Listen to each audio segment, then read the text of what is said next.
Hey, this is Mike Lindsay from VitalMX, and as you can see here, I've got a 2023 Husqvarna FC 350.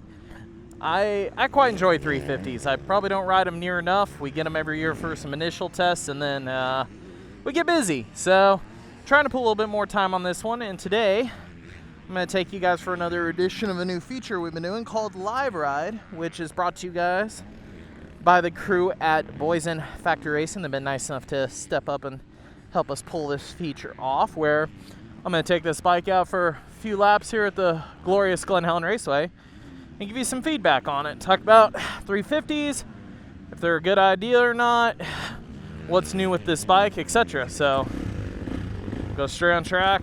I have not ridden a lap yet today, so this will be right into my warm-up.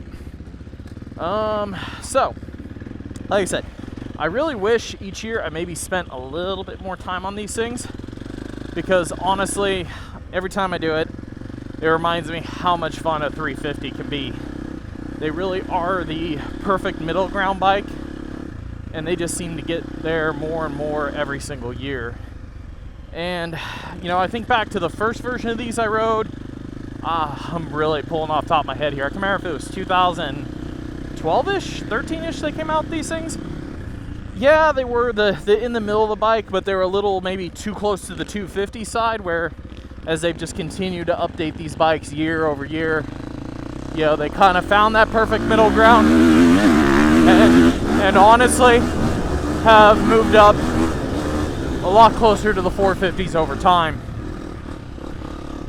Yes, the power is still much more 250-like on them, in the sense that, wow, they made that table bigger.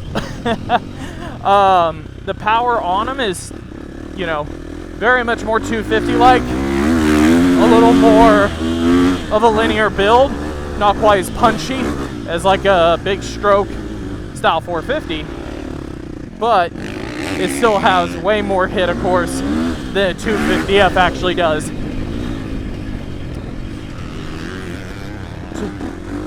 To the point, it really is a lot easier to ride this bike. You can be a lot lazier. You can hear there, you can let it down on the RPMs. It'll bog and come to life a little bit more. Where a 250 would be a lot more lethargic in the same range. It would just really sound like it's got no grunt, where this thing will actually pull out. So you can ride in slower speed corners, still up in third gear, be smooth. Think about your lines a little more, a little less shifting, of course, than you would if you were truly on 250F. As for the changes, this is the 23 model, the Huskies. It's got the all-new chassis. All-new chassis is a little bit heavier than the outgoing bike. They've really changed the shock tower design quite a bit on this machine, and have really focused on, that's new too, sorry. But they've really focused on how the shock applies energy to the chassis itself by adding the shock tower. The downside, like I said, though, is that has made the frame heavier. And as we've heard from, you know, feedback on multiple other pros this year, has been, it's definitely a different overall feel than their outgoing bike. It's maybe not as precise, particularly on the front. I don't mind that too much, because I'm not much of a front end input guy, but if you really feed off the front end, this bike is going to feel a bit more vague and maybe not as planted.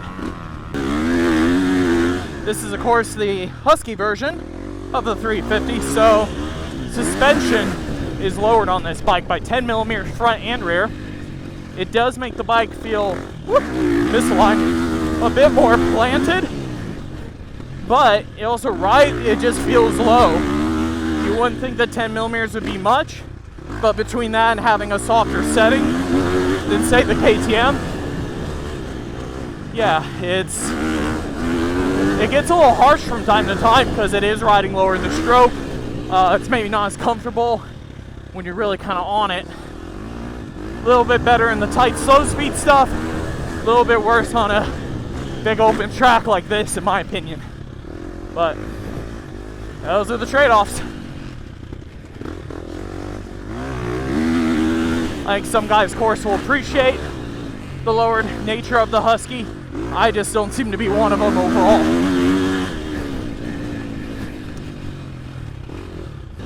As for the power, what really makes a 350 so fun? Well, it's really, a lot of guys these days can agree, a 450 is just too much. It really is. It's a lot to be used to. It's a lot if you don't ride often. It's just, sometimes it's not even fun. Show up after work, try to jump on the old 450, and yeah, things go sideways, things go crazy, and you just don't have a good time. Jump on 250, it's a lot more of a good time, but the downside is some guys just don't have the technique or the weight to make a 250 really fun. Then you get out on these 350s and you have the best of both worlds. It feels a lot lighter than the 450 because even though compared to KTM it's only like a pound less, the inertia is so much less. It catches you out a lot less often. If things go wrong, you don't just feel like you're being dragged along for the ride near as much. But as I was saying, it just doesn't catch out the same. It physically feels so much lighter than a 450 and just so much safer to ride. Really inspires way more confidence, but at the same time, unlike the 250, you're not having to be picture perfect with gear and clutch position. You can ride the bike a little more mellow, take your time, conserve some energy, and just really just not feel like you have to be a kid on the rev limiter.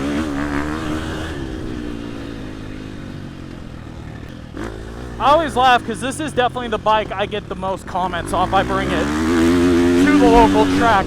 Guys will come up to me, hey, can I ride it? Hey, is the 350 really all that it's cracked up to be?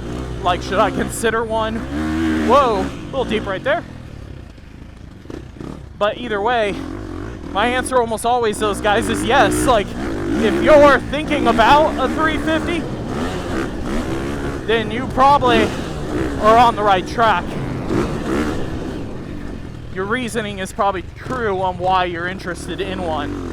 I think a lot of things we talked about being easier to ride, more fun, and just overall way better experience for the majority of guys out there. Here, there, how much I could lug it and still get away with things, where on the 250 we would just be scrambling right now for RPM, trying to get that power up. But 350, nope, she's got it. Yeah, if you ride like sand tracks, you might notice the power loss compared to the 450. The more hard packed your tracks are though, I really gotta say, I don't know if you would notice much of a difference, if you'd really be bummed out in any situation. And then most guys ask me about racing one.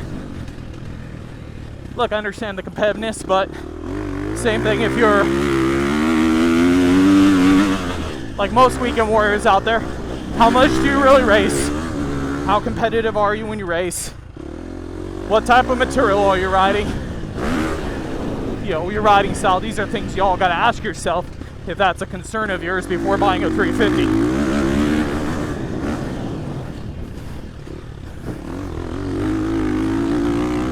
Just lugging it. Yeah, a little bit quicker if you rev it.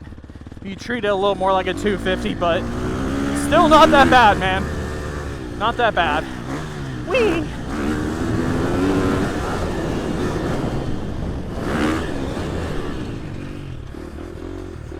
But when you let it scream, wow, we really didn't there either. I would say it's still pretty rewarding if you let it really flog the bike. As for the other changes on the bike, yeah, there's a few engine updates, not as drastic as the 250. The bore and stroke on this bike did not change, but the cylinder head and cases did change. A little bit of power improvement, a little bit better mid-range, but overall, not a drastic difference from the outgoing 350, which I don't think is a bad thing. KTM has kind of moved around the power on their 250 and 450 this year, and frankly, I don't think the 350 need the power area change that much. It's really good already, and I wouldn't want to see them move the power too much further either direction, because I really think it's pretty well balanced at the moment.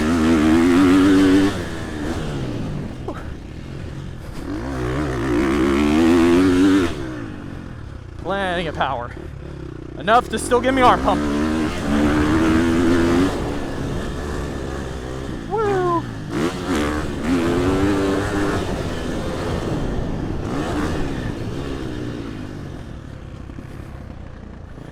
So really, to wrap it up, if you've been thinking about getting a 350, you're probably on the right track, man. They really are the perfect in-between bike. They're terribly fun. With all the updates they've done over the year, they are closer to a 450 than a 250 by far. You don't get to ride a lot. They're just a lot more fun to jump on. You don't feel like you're constantly going 2 laps on a 450 and being like, oh, the bike's gonna bite me. Oh, I screwed up, I'm not having fun. You get on one of these things, man, and you can ride like yourself a little more. You can feel like you're pushing the bike more to its limits. And for most people, that brings a lot more fun factor. I mean, come on, we spend a lot of money to ride moto. Fun factor's gotta be high, man. Fun factor has to be high. Yeah, as for the suspension, some guys will like the lowered stuff. So my opinion is, listen to all the reviews on all the Huskies and KTMs we've done, everybody has of this gen.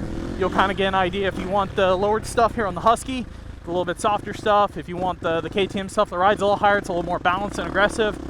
Like I said, just checking out everybody's interviews, you should be able to kind of figure out really which one is up your alley per se.